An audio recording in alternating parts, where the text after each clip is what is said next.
Hi hello friends, ఇప్పుడు మనం current అఫైర్స్లో భాగంగా రాష్ట్రీయ అంశాలు, నెక్స్ట్ జాతీయ అంశాలు, అదేవిధంగా అంతర్జాతీయ అంశాలు ఈరోజు జరిగిన వార్తల్లో ప్రధాన అంశాలను మనం చర్చిద్దాం సార్. అయితే ప్రధానంగా మనం రాష్ట్రీయ అంశాలు మాట్లాడుకుంటే ఈరోజు ప్రధానంగా నాదెడ్ల భాస్కర్ రావు గారు మరణించారు. ఎవరు సార్ అంటే నాదెడ్ల భాస్కరరావు గారు మరణించారు. మరి నాదెడ్ల భాస్కర్ రావు ఈయన గురించి ఖచ్చితంగా బిట్టు వచ్చే అవకాశం ఉంది సార్. ఉమ్మడి ఆంధ్రప్రదేశ్లోని ముఖ్యమంత్రిగా పనిచేసిన వ్యక్తి ఎవరంటే నాదెడ్ల భాస్కర్ రావు గారు. మరి ఉమ్మడి ఆంధ్రప్రదేశ్ రాష్ట్రంలోని ముఖ్యమంత్రిగా ఎప్పుడు పనిచేశారు? కాంగ్రెస్ పార్టీలో ఉన్న నాదెడ్ల భాస్కర్ రావు గారు తెలుగుదేశం పార్టీలోకి ఎప్పుడు వచ్చారు? ఎన్టీ రామారావు గారు తెలుగుదేశం పార్టీ ఎప్పుడు స్థాపించారు? స్థాపించిన తర్వాత కాంగ్రెస్ పార్టీని విడిచిపెట్టి తెలుగుదేశం పార్టీలోకి రావడం జరిగింది. వచ్చిన తర్వాత ఈయనకి ఎన్టీ రామారావు గారు ఏ మంత్రి శాఖ ఇవ్వడం జరిగింది? ఇటువంటి ప్రశ్నలు అనేవి రేజ్ అవుతాయి సార్. దాంతోపాటు ఇతను ఉమ్మడి ఆంధ్రప్రదేశ్ రాష్ట్రానికి తక్కువ కాలం ముఖ్యమంత్రిగా పనిచేశారు. ఎన్ని రోజులు పనిచేశారు? ఆ రోజుల సంఖ్య కూడా మనకు తెలియవలసిన అవసరం ఉంది. ఎప్పటి నుంచి ఎప్పటి వరకు పనిచేశారు? ఇతను ఉమ్మడి ఆంధ్రప్రదేశ్లోని ఎన్నివా ముఖ్యమంత్రిగా పనిచేశారు? ఆ నెంబర్ కూడా మనకు తెలియాలి సార్. ఒకసారి మనం చూద్దాం.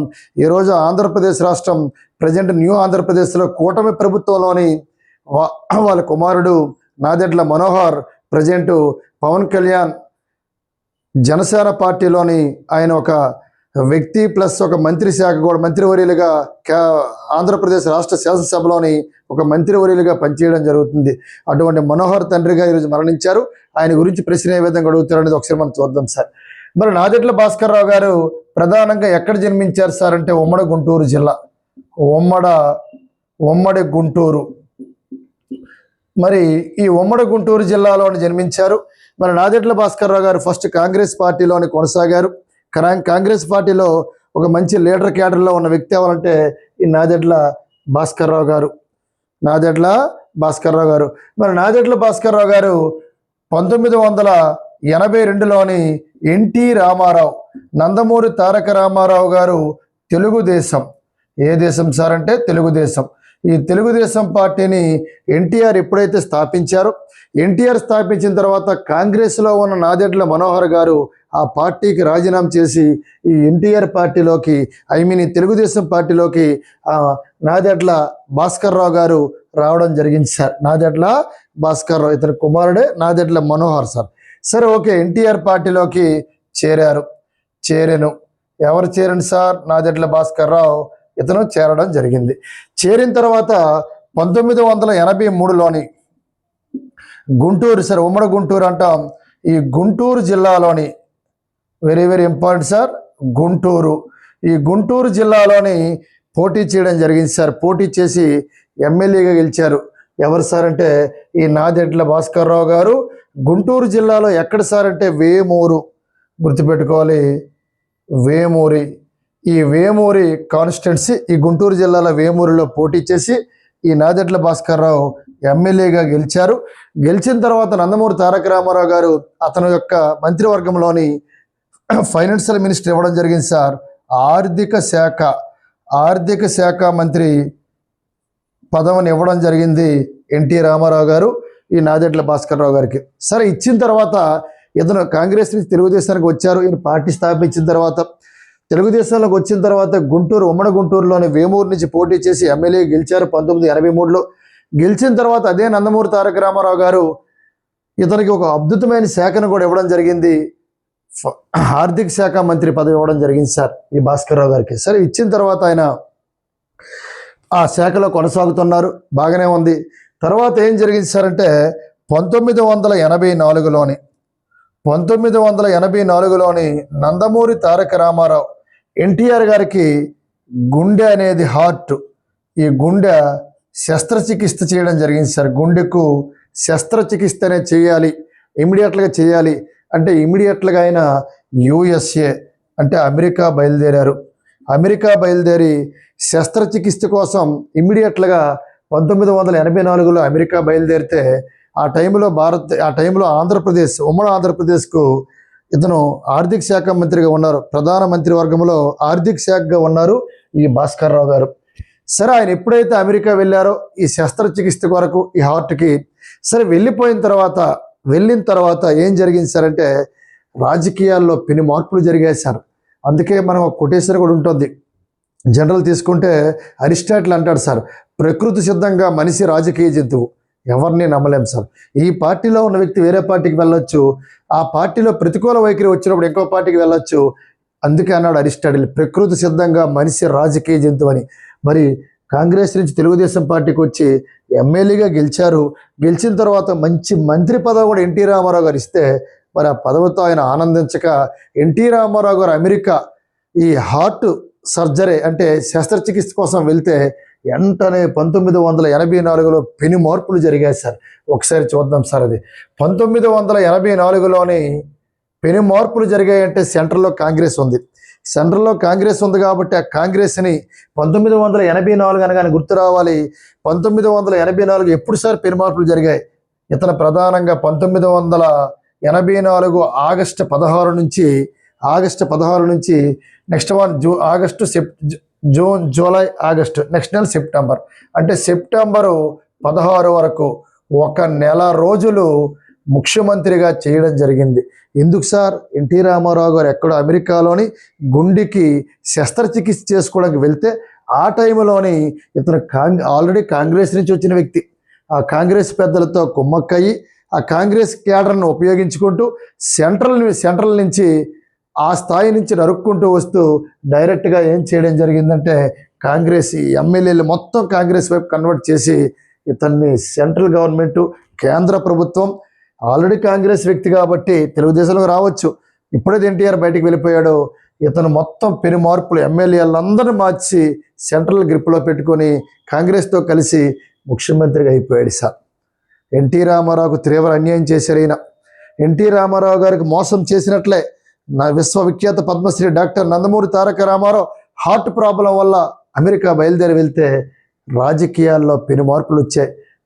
అందరినీ సెంట్రల్లో కాంగ్రెస్ని ఆల్రెడీ పనిచేసిన వ్యక్తి అందరినీ కలుపుకుంటూ ఈ విధంగా చేశాడు సార్. ఈ వ్యక్తి పెద్ద ఆయన 90 ఏళ్ళ బతికారు. నాదెండ్ల భాస్కర్ రావు గారు ఒక రాజకీయ చిత్రవేది అయిన కాబట్టి 1984 ఆగస్టు 16 నుంచి సెప్టెంబర్ 16 వరకు 1 నెల రోజులు, ఈ నెల రోజులు ఇతను ముఖ్యమంత్రిగా చేశారు. చేసిన తర్వాత ఇతను చేసినప్పుడు భారతదేశానికి ప్రధానమంత్రి ఎవరు అడుగుతాడు సార్? నాదెండ్ల భాస్కర్ రావు గారు ఆ ఉమ్మడి ఆంధ్రప్రదేశ్కి ముఖ్యమంత్రిగా చేసినప్పుడు భారతదేశానికి ప్రధానమంత్రి ఎవరు అడుగుతారు? ఇందిరాగాంధీ గారు 1984 అక్టోబర్ 31 చనిపోవడం జరిగింది సార్. అంటే జూలై, ఆగస్టు, సెప్టెంబర్, అక్టోబర్, అంటే అక్టోబర్ వరకు, అప్పుడు అక్టోబర్ 31 చనిపోవడం జరిగింది ఇందిరాగాంధీ. కాబట్టి భారతదేశానికి ప్రధానమంత్రి ఎవరంటే ఇందిరాగాంధీని గుర్తుపెట్టుకోవాలి. ఇందిరాగాంధీ గారు ప్రధానమంత్రి ఉన్నప్పుడు ఈ పెను మార్పులు జరిగాయి సార్. అప్పుడు నాదెండ్ల భాస్కర్ రావు గారు ఇందిరాగాంధీని ఉపయోగించుకుంటూ కాంగ్రెస్ క్యాడర్ను ఉపయోగించుకుంటూ నెల రోజులు ముఖ్యమంత్రిగా చేయడం జరిగింది సార్. అంతే, ఇన్ని పెను మార్పులు. అందుకే అరిస్టాటిల్ అద్భుతమైన కోటేశ్వరం అని చెప్పాను నేను. ప్రకృతి సిద్ధంగా మనిషి రాజకీయ జంతువు. ఎన్టీఆర్ పక్కన తిరిగి ఎన్టీఆర్కే వెన్నుపోటు పొడిచిన పరిస్థితి అయింది ఇక్కడ. కాబట్టి ఇక్కడ నాదెండ్ల భాస్కర్ రావు గారు 1 నెల రోజులు ముఖ్యమంత్రిగా చేశారు సెంట్రల్లో కాంగ్రెస్ క్యాడర్ను ఉపయోగించుకుంటూ. అప్పుడు ఇందిరాగాంధీ గారు ప్రధానమంత్రిని మనం గుర్తుపెట్టుకోవాలి. అయితే సరే, ఓకే, ఇక్కడ నెక్స్ట్ వన్ క్వశ్చన్ ఏంటి సార్? నాదెండ్ల భాస్కర్ రావు గారు ఉమ్మడి ఆంధ్రప్రదేశ్కు, ఉమ్మడి ఏపీకు ఎన్నవ ముఖ్యమంత్రి అడుగుతాడు సార్? 11వ ముఖ్యమంత్రి. క్రికెట్లో ప్లేయర్స్ ఎంతమంది? 11. హాకీలో ప్లేయర్స్ ఎంతమంది? 11. ఫుట్బాల్లో ప్లేయర్స్ ఎంతమంది? 11. ఇటీవలి కాలంలోని 11వ యోగా జరిగింది కాబట్టి 11 మందిని మనం గుర్తుపెట్టుకోవాలి. 11వ ముఖ్యమంత్రిగా పనిచేశారు. ఉమ్మడి ఆంధ్రప్రదేశ్లో నాదెండ్ల భాస్కర్ రావు గారు ఎన్నవ ముఖ్యమంత్రిగా పనిచేశారంటే 11వ ముఖ్యమంత్రిని గుర్తుపెట్టుకోవాలి. ఇది ఈ డేటా మొత్తం మనకు తెలియవలసిన అవసరం ఉంది సార్. ఇది ఈరోజు వార్తల్లో వచ్చిన ప్రధాన అంశం. వీళ్ళ కుమారుడు నాదెండ్ల మనోహర్, ప్రజెంట్ పవన్ కళ్యాణ్ పార్టీలో ఉన్న వ్యక్తి, ప్రజెంట్ కూటమి ప్రభుత్వంలోని ఒక మంత్రిగా పనిచేస్తున్న వ్యక్తి ఎవరంటే వీళ్ళ కుమారుడు Nadendla Manohar. Very very very important. Data మొత్తం గుర్తుపెట్టుకోవాల్సిన అవసరం ఉంది సార్. రెండవది రాష్ట్రీయ అంశాల్లోని ప్రధానంగా తీసుకుంటే ది మోస్ట్ ఇంపార్టెంట్. దీని తర్వాత గూగుల్ డేటా సెంటర్ను ఎక్కడ ఏర్పాటు చేయనున్నారు? ఒకసారి ఇది మనం క్లీన్ చేసిందో చూద్దాం సార్. రెండో అంశం ఏంటి సార్ అంటే Google data centre. The most important Google data Google data centre. ఈ గూగుల్ డేటా సెంటర్ను ఎక్కడ ఏర్పాటు చేయనున్నారు? ఈ క్రింది వల్ల ఆంధ్రప్రదేశ్ రాష్ట్రీయ అంశాలు మాట్లాడుతున్నాం సార్. ఈ క్రింది వల్ల ఆంధ్రప్రదేశ్ రాష్ట్రంలో ఈ గూగుల్ డేటా సెంటర్ను ఎక్కడ ఏర్పాటు చేయనున్నారని 4 జిల్లాలు ఇస్తాడు సార్. గుర్తుపెట్టుకోండి, మన నియరెస్ట్ విశాఖపట్నంలో ఏర్పాటు చేయనున్నారు. ఎక్కడ సార్ అంటే విశాఖపట్నంలో ఏర్పాటు చేయనున్నారు. మరి విశాఖపట్నంలోని భూమిని లీజుకి తీసుకోవడం జరిగింది సార్ విశాఖపట్నంలో. ఎక్కడ సార్? సింహాచలము అనగానే మనకు గుర్తు రావాలి ఈ వరాహ లక్ష్మీ నరసింహస్వామి టెంపుల్ ఉంటుంది సార్. వరాహ గుర్తుపెట్టుకోవాలి, వరాహ లక్ష్మీ నరసింహస్వామి టెంపుల్ ఉంటుంది. సింహాద్రప్ప అని అంటాం మనం. చందనోత్సవాలు మనం జరిగాయి కాబట్టి వరాహ లక్ష్మీ నరసింహస్వామి ఆ నీరెస్ట్ ప్రాంతంలోని 33 సంవత్సరాలకు కొంత ల్యాండ్ను లీజుకి తీసుకోవడం జరిగింది sir. Very very very important. గుర్తుపెట్టుకో, గూగుల్ డేటా సెంటర్ ఎక్కడ సార్ అంటే విశాఖపట్నంలో ఎక్కడంటే సింహాచలం. చాలా చాలా చాలా ఇంపార్టెంట్. గూగుల్ డేటా సెంటర్ మన ఏపీలోకి రావడం చాలా గర్వకారణం సార్. ఏపీలోకి రావడం చాలా గర్వకారణము. మొత్తం ఎన్ని ఎకరాలు సార్ అడుగుతాడు? 160 ఎకరాలు. 160 ఎకరాలను లీజుకి తీసుకోవడం జరిగింది. బిట్ ఏ విధంగా ఫ్రేమ్ అవుద్ది. ఆంధ్రప్రదేశ్ రాష్ట్రంలోని గూగుల్ డేటా సెంటర్ను విశాఖపట్నంలోని ఎక్కడ ఏర్పాటు చేయనున్నారు?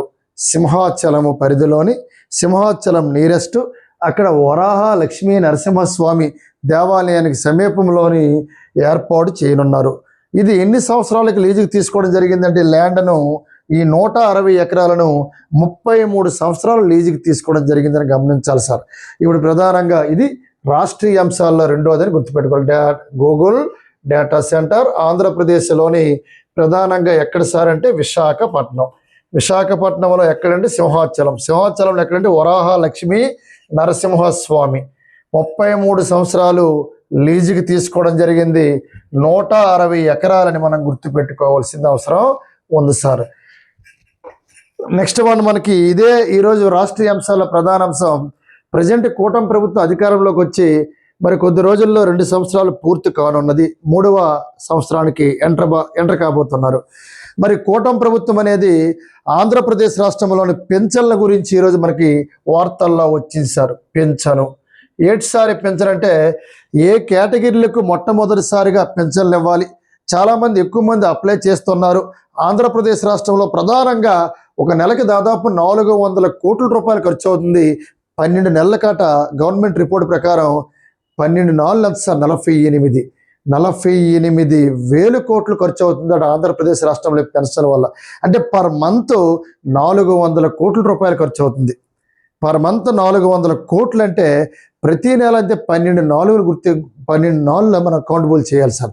అందుకే ఆంధ్రప్రదేశ్ రాష్ట్రంలోని మొట్టమొదటిసారిగా 2 వసంతాలు అంటే 2 సంవత్సరాలు పూర్తయింది కూటమి ప్రభుత్వం. థర్డ్ ఇయర్ రాబోతుంది జూన్లోని. వచ్చినప్పుడు మొట్టమొదటిసారిగా పెన్షన్లు, కొత్త పెన్షన్లు కూటమి ప్రభుత్వం ఎవరికి ఇవ్వనున్నదంటే వితంతువులకు. ఎందుకు సార్ అంటే పెన్షన్లు అనేవి ప్రధానంగా ఆంధ్రప్రదేశ్ రాష్ట్రంలో ప్రభుత్వ వర్గం అనేది 28 కేటగిరీలకు ఇవ్వడం జరుగుతుంది సార్. 28 రకాల పెన్షన్లు ఇవ్వడం జరుగుతుంది. వితంతువులు కావచ్చు, అదేవిధంగా తీసుకుంటే ఫిజికల్ హ్యాండిక్యాప్ కావచ్చు, అదేవిధంగా 60 ఏజ్ పరంగా తీసుకుంటే కొంత ఈ ఏజ్కి పెన్షన్ ఇవ్వాలని ఆ ఏజ్ పరంగా తీసుకుంటే వాళ్ళకి కావచ్చు, బదిలీలకు కావచ్చు, అదే రకరకాలు ఇవన్నీ కూడా మనకి నెక్స్ట్ డయాలసిస్ పేషెంట్లు కావచ్చు. ఇటువంటి రకరకాల పెన్షన్లు ఆంధ్రప్రదేశ్ రాష్ట్రంలోని ఎన్ని రకాలు ఇస్తున్నారంటే 28 రకాల పెన్షన్లు ఇస్తున్నారు సార్. గుర్తుపెట్టుకోండి. ఒకసారి మనం గమనించితే బిట్టేట్ సార్ అంటే ప్రధానంగా కూటమి ప్రభుత్వం ఈరోజు వార్తల్లో వచ్చిన కూటమి ప్రభుత్వం ఏ కేటగిరీ గమనించాలి, ఏ కేటగిరీకి చెందిన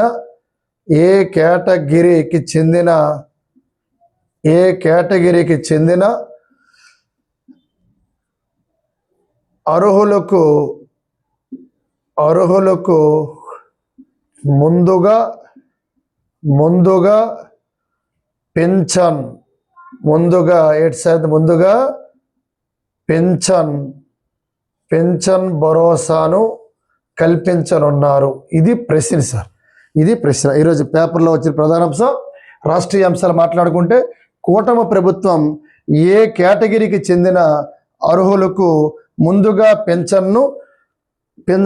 పెన్షన్ భరోసా ఇవ్వనున్నారు మన కూటమి ప్రభుత్వం. ఏంటి సార్ అంటే గుర్తుపెట్టుకోవాలి, ఆన్సర్ వితంతువులు. వితంతువులకు ఇవ్వనున్నారు. మరి వితంతువులు అనగానే ప్రధానం మనకు తెలిసిందే, భర్త చనిపోవడం కానీ భార్య చనిపోవడం కానీ ఇటువంటి వ్యక్తులు ఆంధ్రప్రదేశ్ రాష్ట్రంలో చాలామంది ఉన్నారు. వితంతువు పెన్షన్ ఎంత సార్ ఇస్తారంటే 4,000. ఒక నెలకి ఎంత సార్ అంటే 4,000. 4,000 రూపాయలు వితంతువులకు ఇవ్వనున్నారు, గుర్తుపెట్టుకోవాలి. Very very very important. వితంతువులకి 4,000 రూపాయలు. ఈ క్వశ్చన్ చాలా ఇంపార్టెంట్ సార్. 2 సంవత్సరాలు పూర్తి చేసుకున్న కూటమి ప్రభుత్వం 3వ సంవత్సరానికి జూన్లో ఎంట్రీ అవబోతుంది. కూటమి ప్రభుత్వం ఏ కేటగిరీకి చెందిన అర్హులకు ముందుగా పెన్షన్ భరోసా ఇవ్వనున్నది. ఏ కేటగిరీ అంటే వితంతువులు. ఇప్పుడే మాట్లాడాం. పెన్షన్ అనేది ఎన్ని కేటగిరీల్లో ఇస్తారు సార్ అంటే గమనించాలి, 28 రంగాల్లో ఇస్తున్నారు. ఇక్కడ చెప్పాను, 28 రంగాల్లో ఇస్తున్నారు. ఒక నెలకు గవర్నమెంట్కి ఎంత ఖర్చు అవుతుందంటే 400 కోట్లు ఖర్చు అవుతుంది సార్. ఇది గుర్తుపెట్టుకోవాలి. ఒక నెలకు గవర్నమెంట్కి ఎంత ఖర్చు అవుతుందని 400 కోట్లు. అంటే పెన్షన్ ముందుగా వితంతువులకు ఇవ్వాలని గవర్నమెంట్ డిసిషన్ తీసుకుంది. పర్ మంత్ 400 కోట్లు ఖర్చు అవుతుంది. వితంతువులకు పెన్షన్ ఇవ్వాలని 2 వసంతాలు పూర్తి చేసుకున్న తర్వాత 3వ వసంతాలకి ఎంట్రీ అవుతుందని గుర్తుపెట్టుకోవాలి. Very very very important. మరి వితంతువులకు పెన్షన్ ఎంత ఇస్తారు సార్? 4,000. ఆంధ్రప్రదేశ్ రాష్ట్రంలో పెన్షన్ అనేది ఎన్ని రంగాలు ఇస్తున్నారంటే 28 రంగాలు ఇస్తున్నారు. గుర్తుపెట్టుకోవాలి. బదిలీలు కావచ్చు, అదేవిధంగా తీసుకోండి ప్రధానంగా డయాలసిస్ పేషెంట్లు కావచ్చు, వీళ్ళందరికి కూడా ఈ రాష్ట్రీయ అంశాల్లో ప్రధాన అంశం గుర్తుపెట్టుకోవాలి. గవర్నమెంట్కి 400 కోట్లు అవుతుంది పర్ మంత్, గుర్తుపెట్టుకోవాలి. తర్వాత మనకి ఇటీవలి కాలంలోనే ఆంధ్రప్రదేశ్ రాష్ట్రంలోని ఆంధ్రప్రదేశ్ రాష్ట్రంలో మనకి ఏయు అంటే ఆంధ్ర యూనివర్సిటీలో ప్రధానంగా 100 ఏళ్ళ పూర్తయింది సార్. ఆంధ్ర యూనివర్సిటీ ఏర్పాటు చేసి శతాబ్ద ఉత్సవాలు నిర్వహించుకోవడం జరిగింది. అందుకే కేంద్ర ప్రభుత్వం, కేంద్ర ఆర్థిక శాఖ 100 రూపాయలు వెండి నాణ్యాన్ని విడుదల చేయడం జరిగింది. గుర్తుపెట్టుకోండి సార్, ఈ క్వశ్చన్ అడుగుతారు. Very very important.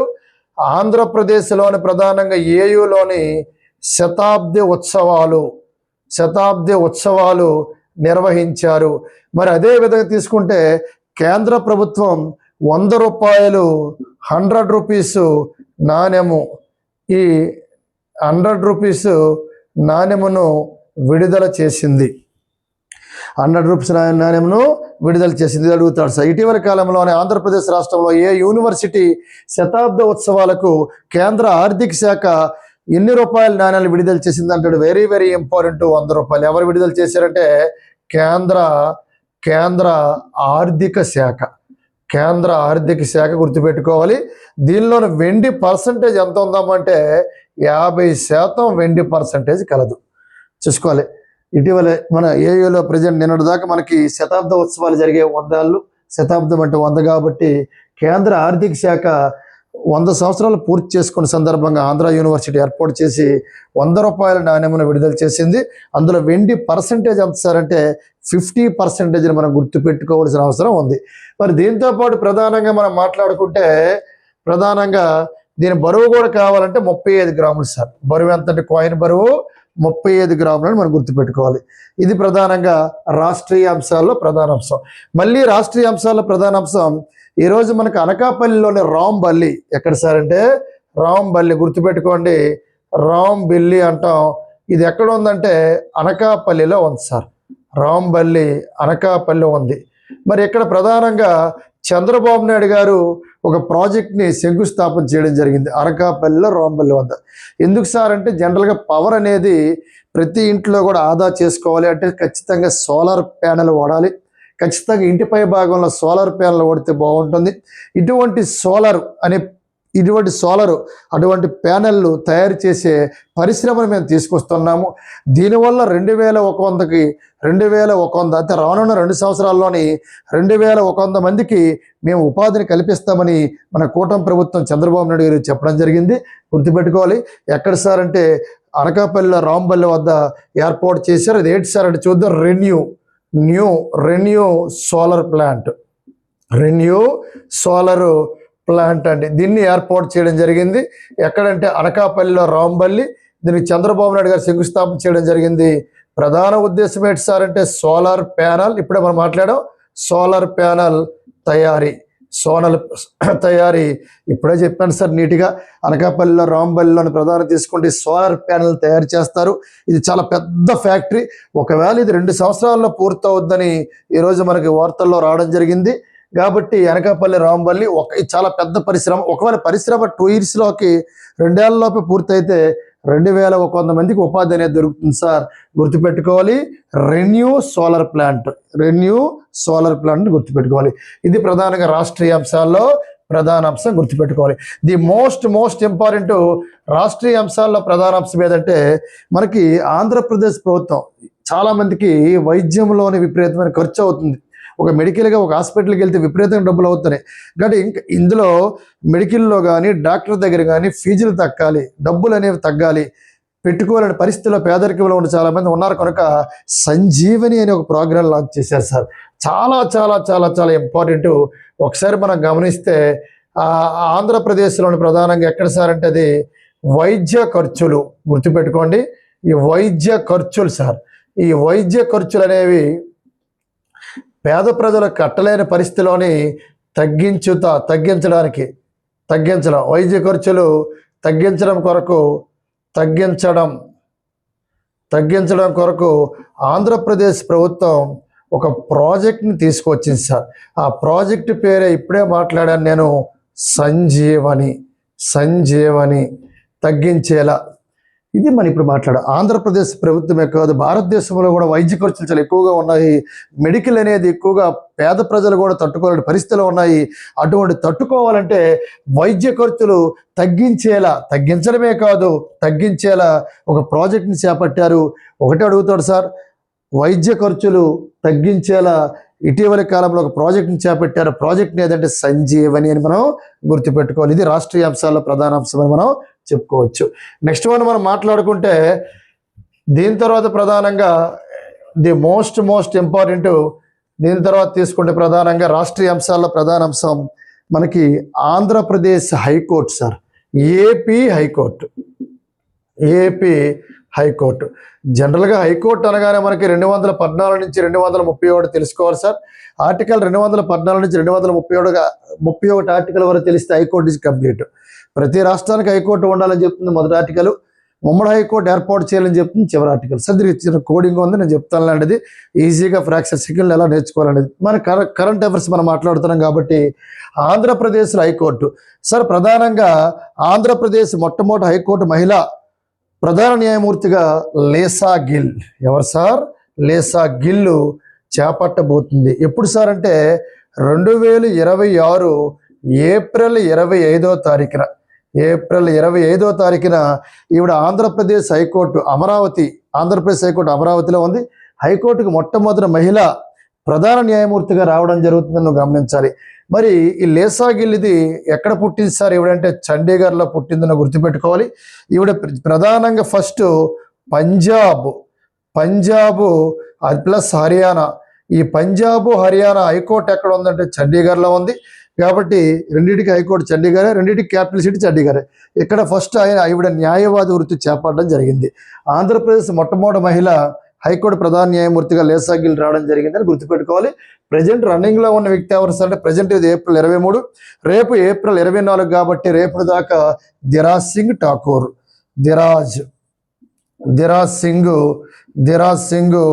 ఠాకూర్ ఇతను ప్రజెంట్ రేపుడు దాకా అంటే 2026 ఏప్రిల్ 24 దాకా ఇతను మరొక్క రోజు రేపటి వరకు పదవిలోని ఇతను ఉంటారు సార్. మరి అదేవిధంగా గవర్నర్ సమక్షంలో గవర్నర్ ఎవరు మనకి ఏపీకి? అబ్దుల్ నజీర్. ఎవరంటే అబ్దుల్ నజీర్. ఇతని సమక్షంలోని ప్రమాణ స్వీకారం అనేది ఉంటుంది. 2026 ఏప్రిల్ 25న లేసా గిల్ ఆంధ్రప్రదేశ్ హైకోర్టుకు మహిళా ప్రధాన న్యాయమూర్తిగా చేపట్టడం జరుగుతుంది. ఫస్ట్ ఉమెన్ కూడా ఈవిడని గమనించాలి. చండీగఢ్ నుంచి రావడం జరిగింది. ఫస్ట్ పంజాబ్ హర్యానా హైకోర్టు చండీగఢ్లో ఉంది. అక్కడ ప్రధానంగా ఈ లేసా గిల్లు అక్కడ న్యాయవాది వృత్తి చేపట్టడం జరిగిందని గమనించాలి. ఇవన్నీ రాష్ట్రీయ అంశాలు. మరి ఆంధ్రప్రదేశ్ హైకోర్టును ఎప్పుడు ఏర్పాటు చేశారంటే 2019లో ఏర్పాటు చేశారు. మరి ఆంధ్రప్రదేశ్ హైకోర్టుకు మొట్టమొదట న్యాయమూర్తిగా ఎవరు వచ్చారంటే ప్రవీణ్ కుమార్ రావడం జరిగింది సార్. ఎవరు వచ్చారంటే ప్రవీణ్ కుమార్ రావడం జరిగింది. ప్రవీణ్ కుమార్ అనే వ్యక్తి జస్ట్ తాత్కాలికం మాత్రం పనిచేశారు. మరి పర్మనెంట్గా శాశ్వతంగా వచ్చిన వ్యక్తి ఎవరు సార్ అంటే మహేశ్వరి గుర్తుపెట్టుకోవాలి.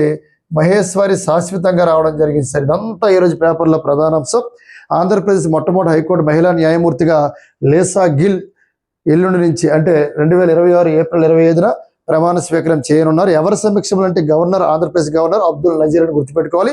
మరి రేపటి వరకు పదవిలో ఉన్న వ్యక్తి ఎవరు సార్ అంటే దిరాజ్ సింగ్ ఠాకూర్ అని గుర్తుపెట్టుకోవాల్సిన అవసరం ఉంది. ఈయన జమ్మూ కాశ్మీర్ రాష్ట్రం. ఈయన రేపటితో పదవి అనేది క్లోజ్ అయిపోతుంది.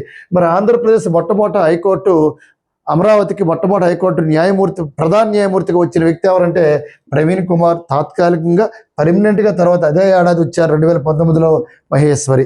ఇది కంప్లీట్ డేటా సార్. హైకోర్టు ఏర్పాటు గురించి 214 ఆర్టికల్ తెలియజేస్తుంది. ఉమ్మడి హైకోర్టు అనగానే 231. పంజాబ్కి హర్యానాకి ఉమ్మడి హైకోర్టు చండీగఢ్. ఈ ఆర్టికల్ ప్రకారం ఏర్పాటు చేశారంటే 231. ఇవన్నీ రాష్ట్రీయ అంశాలు. ఇప్పుడు జాతీయ అంశాలు మనం మాట్లాడతాం. రాష్ట్రీయ అంశాలు చాలా వరకు చెప్పాం. ఆంధ్రప్రదేశ్ రాష్ట్రంలో ప్రధానంగా పేద ప్రజలు ఎవరైతే వితంతువులు ఉంటారో వాళ్ళకి పెన్షన్ గురించి చెప్పాం. అదేవిధంగా సోలార్ ప్యానెల్ను అనకాపల్లిలో రాంబల్లిలో ఏర్పాటు చేయనున్నారు. అదేవిధంగా తీసుకుంటే తొలి గూగుల్ డేటా సెంటర్ను మన విశాఖపట్నంలో సింహాచలం వద్ద ఏర్పాటు చేయనున్నారు. చాలా అంశాలు మనం మాట్లాడాం. అదేవిధంగా తీసుకుంటే ప్రధానంగా దీని తర్వాత ఆంధ్ర యూనివర్సిటీ ఏదైతే 100 days పూర్తి చేసుకుందో ప్రధానంగా ₹100 నాణ్యాలను కేంద్ర ఆర్థిక శాఖ విడుదల చేసింది. ఇవన్నీ మనం మాట్లాడాం. ఇప్పుడు రాష్ట్రీయ అంశాలు అయిపోయాయి సార్. జాతీయ అంశాలు మోస్ట్ ఇంపార్టెంట్. జాతీయ అంశాలు మనం మాట్లాడితే జాతీయ అంశాలు అనగానే ఒకటే గుర్తుపెట్టుకోవాలి సార్. ఇక్కడ మనకి సుప్రీంకోర్టు ప్రధాన న్యాయమూర్తి ఎవరు సార్? ప్రజెంట్ సూర్యకాంత్. ఎవరంటే సుప్రీంకోర్టు ప్రధాన న్యాయమూర్తి సూర్యకాంత్ అనే వ్యక్తి, జస్టిస్ సూర్యకాంత్ అనే వ్యక్తి భారతదేశానికి ప్రజెంట్ సుప్రీంకోర్టు ప్రధాన న్యాయమూర్తిగా ఉన్నారు. శబరిమలై కేరళ రాష్ట్రంలో ప్రధానంగా తీసుకుంటే శబరిమలై ఈ శబరిమలై కేరళ రాష్ట్రంలో కలదు. శబరిమలై అనేది అయ్యప్ప స్వామి దేవాలయం ఉంది. మరి అయ్యప్ప స్వామి దేవాలయంలోకి మహిళలు ఎంట్రీ అవ్వకూడదు, మహిళలకు అనేది పర్మిషన్ ఇవ్వకూడదు అని కొంతమంది సుప్రీంకోర్టులో దాఖలు చేస్తే దానిపైన ప్రజెంట్ అనమాట విచారణ జరుగుతుంది. ఆ విచారణ జరుగుతుంది ఎవరి సమక్షంలో జరుగుతుందంటే ప్రజెంట్ సుప్రీంకోర్టు ప్రధాన న్యాయమూర్తి అయిన సూర్యకాంత్ని మనం గుర్తుపెట్టుకోవాల్సిన అవసరం ఉంది సార్. కేరళలో ప్రధానంగా శబరిమలలో మహిళల ప్రవేశం పైన విచారణ జరుగుతుంది. దానికి ప్రధానంగా భారత సుప్రీంకోర్టు ప్రధాన న్యాయమూర్తిగా ప్రజెంట్ ఉన్న వ్యక్తి ఎవరంటే సూర్యకాంత్. Very important. సూర్యకాంత్ అనే వ్యక్తి భారతదేశానికి ప్రజెంట్ చీఫ్ జస్టిస్. ప్రజెంట్ ఆంధ్రప్రదేశ్కి రేపు రాబోయే మొట్టమొదటి మహిళా చీఫ్ జస్టిస్ ఎవరంటే లేసా గిల్ అని గుర్తుపెట్టుకోవాలి. ఇప్పుడు ప్రధానం తీసుకుంటే మన జాతీయ అంశాల్లో ఒక అంశం మాట్లాడాం. రెండోది జాతీయ అంశాల్లో ప్రధాన అంశం మనం తీసుకుంటే ప్రధానంగా మళ్ళీ హైకోర్టు గురించి మాట్లాడుతాను సార్. హైకోర్టు జనరల్ తీసుకుంటే ఇది జాతీయ అంశం కింద వస్తుంది. హైకోర్టు హెచ్సి మీన్స్ హైకోర్టు కాబట్టి, లేకపోతే చూసుకోండి హైకోర్టు అని రాసాం. షార్ట్కట్లో హెచ్సి అంటాం, హైకోర్టు అనగానే. జనరల్గా మనం ప్రతి హైకోర్టులో కూడా ఇప్పుడు ఏఐని ఉపయోగిస్తాం. ఆర్టిఫిషియల్ ఇంటెలిజెన్స్ అంటాం. భారతదేశంలో 25 హైకోర్టులు ఉన్నాయి. కొన్ని హైకోర్టులు కాదు, ఓవరాల్గా అన్ని హైకోర్టులు కూడా ఏఐని ఉపయోగిస్తున్నారు, ఆర్టిఫిషియల్ ఇంటెలిజెన్సీ. మరి ఇటువంటి సిస్టమ్ పనికిరాదు, సక్రమంగా న్యాయ విచారణ జరగట్లేదు, ఈ ఏఐ అనేది పూర్తిగా మేము నిషేధిస్తున్నాము అని చెప్పేసి Kerala high court, Gujarat high court, Punjab high court, Haryana high court మాకు వద్దు అని చెప్పి, ఈ సిస్టమే మాకు వద్దు అని చెప్పి ఈరోజు ప్రధాన జాతీయ వార్తల్లో ప్రధాన అంశంగా చెప్పుకోవచ్చు సార్. ఒకసారి మనం తీసుకుంటే ప్రధానంగా ఏ చెప్పాను సార్? కేరళ, అదే విధంగా తీసుకుంటే గుజరాత్, అదే విధంగా తీసుకుంటే పంజాబు, అదే విధంగా తీసుకుంటే పంజాబ్ నుంచి విడిపోయిన హర్యానా. ఈ 4 కూడా సార్, కేరళ, గుజరాత్, పంజాబ్, హర్యానా. ఈ ప్రధానంగా దేనికి సార్ అంటే ఏఐ వాడకం, ఇప్పుడే చెప్పాను, ఏఐ వాడకంపై నిషేధం నిషేధం విధిస్తూ విధిస్తూ విధు నిషేధం విధిస్తూ విధిస్తూ ఈ 4 హైకోర్టులు కూడా ఉత్తర్వులు జారీ చేయడం జరిగింది. పూర్తిగా అంటే మాకు ఏ టెక్నాలజీ అనేది వద్దు, దానివల్ల న్యాయ విచారణ సక్రమంగా జరగట్లేదని కేరళ, గుజరాత్, పంజాబ్, హర్యానా గుర్తుపెట్టుకోవాల్సిన అవసరం. ఇటీవల కాలంలోని ఏ 4 హైకోర్టులు ప్రధానంగా ఏఐ వాడకంపై నిషేధం విధిస్తూ నిర్ణయం తీసుకోవడం జరిగిందంటే ఈ 4 అని మనం గుర్తుపెట్టుకోవాల్సిన అవసరం ఉంది. ఈ జాతీయ అంశాల్లో ప్రధాన అంశం గమనించాలి. మళ్ళీ జనరల్గా భారతదేశంలోని పర్యాటక రంగాన్ని బాగా అభివృద్ధి చెందాలి, పర్యాటకాన్ని బాగా డెవలప్మెంట్ చేయాలని ప్రధానంగా తీసుకుంటే నీతి ఆయోగ్ అనేది ఒక యాప్ను లాంచ్ చేయడం జరిగింది సార్. ఒకసారి చూడండి సార్. భారత పర్యాటక రంగాన్ని బలోపేతం చేయడం కోసం చేసేందుకు వెరీ వెరీ ఇంపార్టెంట్ ఏంటి చెప్పారు, నీతి ఆయోగ్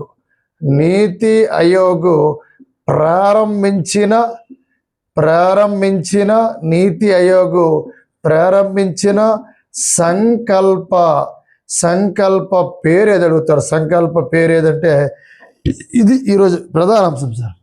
భారత పర్యాటక రంగాన్ని బలోపేతం చేసేందుకు నీతి ఆయోగ్ ప్రారంభించిన సంకల్పం పేరు అడుగుతాడు. విద్యా Bharat, very very very important.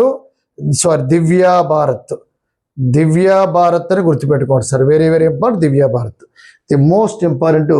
భారత పర్యాటక రంగాన్ని బాగా బలోపేతం చేసి బాగా అభివృద్ధి చేసి నీతి ఆయోగ్ ప్రారంభించిన సంకల్పం పేరు ఏది అడుగుతాడు. బాగా డెవలప్మెంట్ చేయాలి, పర్యాటక రంగాన్ని అభివృద్ధి చేయాలి, బలోపేతం చేయాలి, ఇండియా మొత్తం పర్యాటకంగా బాగా అభివృద్ధి చెందాలని ఒక సంకల్పం నీతి ఆయోగ్ పెట్టుకోవడం జరిగింది. సంకల్ప పేరే దివ్యా భారత్ అని మనం గుర్తుపెట్టుకోవాల్సిన అవసరం ఉంది సార్. అదేవిధంగా దీంతో పాటు ప్రధానంగా మరి కొన్ని అంశాలు మనం మాట్లాడుకుంటే నెక్స్ట్ వన్ మనకి అంతర్జాతీయ అంశాలు చివరికి వచ్చాం సార్. లాస్ట్ వన్ ఈజ్ అంతర్జాతీయ అంశాలు, ఇంటర్నేషనల్ సర్కిల్. అంతర్జాతీయ